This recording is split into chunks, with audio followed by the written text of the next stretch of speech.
Have you ever wondered what makes a website feel alive? How it responds when you click a button or shows you a new message without reloading the entire page? The answer, more often than not, is a powerful technology called JavaScript. This is not some complex, scary tool, reserved only for computer geniuses. Instead, think of JavaScript as the set of instructions that tells a web page how to behave, how to interact with you, and how to change what you see. It is the language that gives a static, boring document its personality and its purpose. It's the brain behind the beauty, working silently to create the dynamic experiences you enjoy every single day online.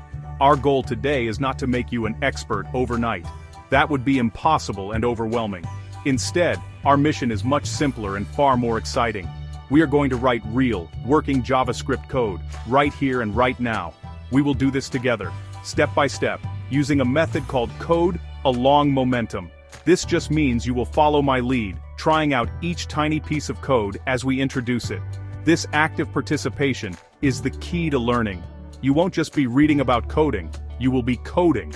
Each small success will build your confidence and push you forward to the next small challenge. To begin our journey into writing JavaScript, we do not need any fancy or expensive software. In fact, you already have everything you need right now. The very web browser you are using to read this is also a powerful development tool. Every modern browser, whether it's Chrome, Firefox, Safari, Edge, comes with a built-in suite of tools for developers. Our focus will be on one specific part of these tools, the console. Go ahead and click on that tab now to open it. Once you are in the console, you will see a blinking cursor next to a greater than symbol. This is your invitation to start coding. This environment is your personal playground. You can't break anything here. Any code you write will only affect your view of the page, and it will all disappear if you simply refresh the page. This makes it a safe, stress-free place to practice. To prove how easy it is, let's write our very first line of JavaScript. Type the following code directly into the console and then press the Enter key. This is a classic first step for any programmer. JavaScript console.log. Hello, JavaScript.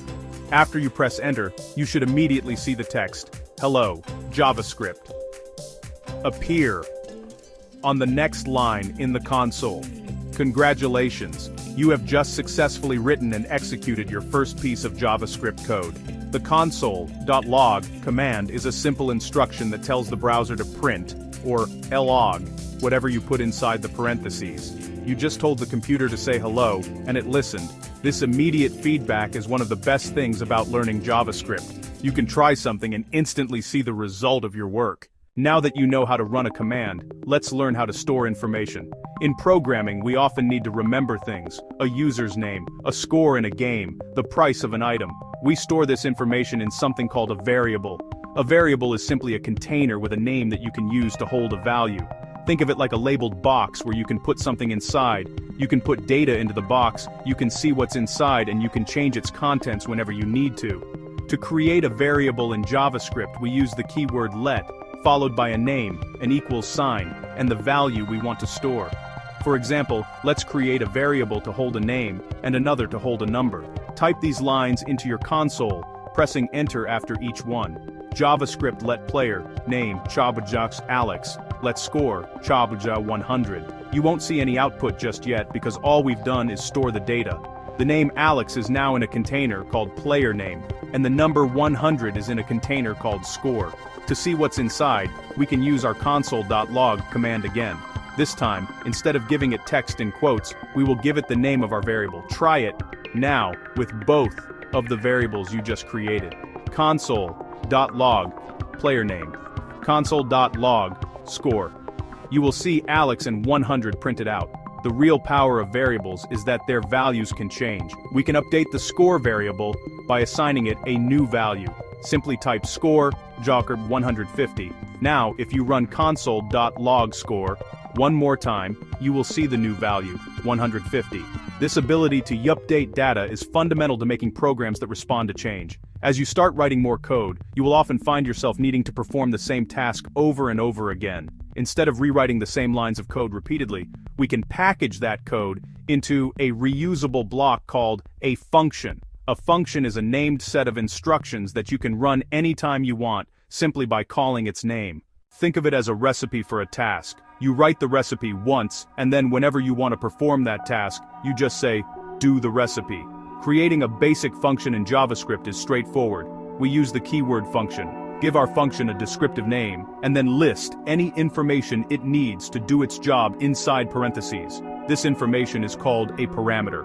Finally, we put the code we want to run inside a set of curly braces. Let's create a function that can greet anyone by name. This function will have one parameter which we'll call person name, to represent the name of the person we want to greet. Let's write our first function. Type the following code block into your console. After the last curly brace, press Enter. This defines the function, but it doesn't run it yet. We have simply created the recipe and given it a name. This is a very important distinction in programming. Defining a task is separate from executing that task. JavaScript function show greeting, person name, show console.log, hello, plus, person name, plus. Now that our showGreeting function exists, we can call it into action. To do this, we just type the function's name followed by parentheses. Inside the parentheses, we provide a value for the person name parameter we defined. This value is called an argument. Type showGreeting, Maria. You'll see hello Maria. Now try showGreeting, G David. You'll see hello David. We wrote the logic once, but we can reuse it endlessly with different inputs. This is the power of a function. So far, all of our work has happened inside the console. This is great for learning, but the real fun of JavaScript is seeing it affect a live web page. To do this, we need to understand something called the DOM. The acronym stands for Document Object Model. Think of the DOM as a map of your web page. JavaScript can read this map to understand headings, paragraphs, buttons, and it can also use this map to change those elements. In a real project, you would have an HTML file, but for this exercise, we can create an element directly from the console. We'll add a main heading to the blank page. Type this line into your console to create a heading with a unique ID attribute, which we can use to find it later. JavaScript document body.innerHTML. Welcome. As soon as you press enter, you should see the word welcome appear. Since we gave our heading the unique ID of main title, we can use document.getElementBID. Once we've selected the element, we can change its inner text property. Type JavaScript document getElementBID main title. Inner text JavaScript is fun. The heading on your page should instantly change from welcome to JavaScript is fun. You sent a command, and the DOM updated in real time. Section 6. Events. Making your page interactive. A web page that just displays information is static. A web page becomes truly interactive when it can respond to what the user does. Clicking a mouse, pressing a key on the keyboard, moving the mouse over an element. These user actions are called events. JavaScript allows us to listen for these events and then run a specific block of code whenever they happen. Let's add a button to our page and make it do something when we click it. We can add to our existing HTML using the += operator, which appends new content instead of replacing it. Type document body inner HTML plus click me. We need to attach an event listener to it. First, we get a reference with getElementById. Then, we use addEventListener with the event name click and a function to run. Type this code into the console to activate your button. Const my button, word document. getElementById, word action button. My button. addEventListener, click. Function. Document. getElementById, main title. Inner text, where you click the button. Now, move your mouse over to the button on the web page and click it. The moment you click, the event listener fires, and the function you provided runs. You have successfully connected a user action to a programmatic response. Section 7. Putting it together. Your first mini application. We've learned about variables, functions, the DOM, events. Now it's time to combine all of these concepts to build a tiny, but complete, application. We need 3 things. An input field where the user can type their name, a button to submit the name, an empty element that will serve as a container for our output message. We can create all of this with a single line of JavaScript. Document.body.innerHTML, modifines, say hello, showing result. The page now has an input, a button and an empty output area. The core will be an event listener on the Say Hello button. On click, read the input value, build the greeting, place it into the output area. Const submit button, shewer, document. Get element by ID, greet button. Submit button. Add event listener, click, function. Const name input, shears document. Get element by ID, name input. Const username, shears name input. Value. Const output element, shears document. Get element by ID, output area. Output element. Inner text. Shots, hello, plus, username, plus, dollars. Go ahead and try it out. Type your name and click, say hello. You should see a personalized greeting appear right below. Try it again with a different name. It works every time. Section 8. Common hurdles and how to clear them.